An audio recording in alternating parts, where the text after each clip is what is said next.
안녕, hello. In this lesson, let's learn about the difference between 못하다 and 못하다. They are commonly understood as can't. First of all, 못하다 is a verb, auxiliary verb, or auxiliary adjective, and 못 is an adverb. As a verb, 못하다 indicates not being able to achieve a certain level in some task or lacking the ability to do it. The sentence structure is noun plus particle 을 plus 못하다.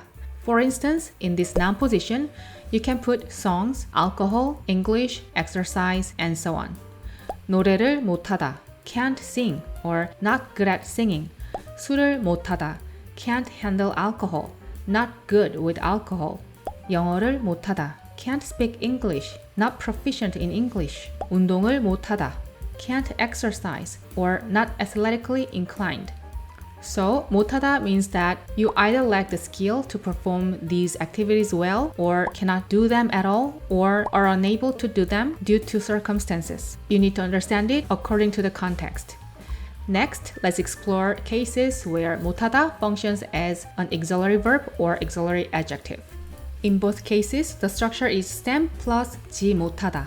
This also indicates the inability to reach a certain state or perform the action of the preceding word. For example, 공원에 가지 못해요. I can't go to the park. From the infinitive verb 가다, meaning to go, 다 is removed and 지 못하다 is added. This sentence can have various interpretations, such as not having the ability to go to the park or having a reason that prevents going. So you just need to understand or use it by looking at the situation. Another example, 제 강아지는 똑똑하지 못해요. From 똑똑하다, meaning to be smart, 다 is removed and 지 못하다 is added. This sentence means that the dog doesn't reach the state of being smart, which means my dog is not very smart. If you translate this sentence directly into English, it feels like my dog can't be smart. Unlike verbs, in case of adjective, you should understand it as my dog is not smart. If I translate my dog can't be smart into Korean, it's like 제 강아지는 똑똑해질 수 없어요, which means my dog can't become smart. Or 제 강아지는 똑똑할 리가 없어요, which means it's impossible that my dog is smart. This is another grammar pattern that I won't be addressing in this lesson. Anyways, understanding that 못하다 doesn't simply equate to cannot all the time. When it modifies adjective, it means not reaching a certain level or state. And when it modifies verb, it means not being able to perform that action skillfully. You need to interpret contextually.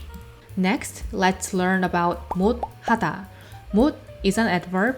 It's mainly used before verbs and indicates that the action or operation represented by the verb cannot be done in a negative sense. Let's replace the verb 하다, which means do, with other verbs. 우리는 목이 아파서 물을 못 마셔요. Our throats hurt, so we can't drink water. 우리 조카는 아직도 책을 못 읽어요. My nephew still can't read books. 기차를 놓쳐서 시간에 맞춰 못 갔어요. I missed the train, so I couldn't make it on time. I don't know if you noticed here, but 못 only modifies verbs. In case of adjective, 못 comes with the structure stem plus 지 못하다. For example, 우리는 행복하지 못해요. This sentence does not mean we cannot be happy, but rather that we are not in the state of happiness. In English, it would be something like we are not happy or we are not very happy. 오늘은 날씨가 좋지 못해요. This sentence does not mean today's weather cannot be good, but rather that it has not reached state of good weather. In English, it will be something like today's weather is not very good or today's weather is bad. How was today's lesson? Doable? Use 못하다 or 못 to write composition and leave a comment. If there are mistakes, I'll correct them for you. Then see you next time. Bye! 안녕!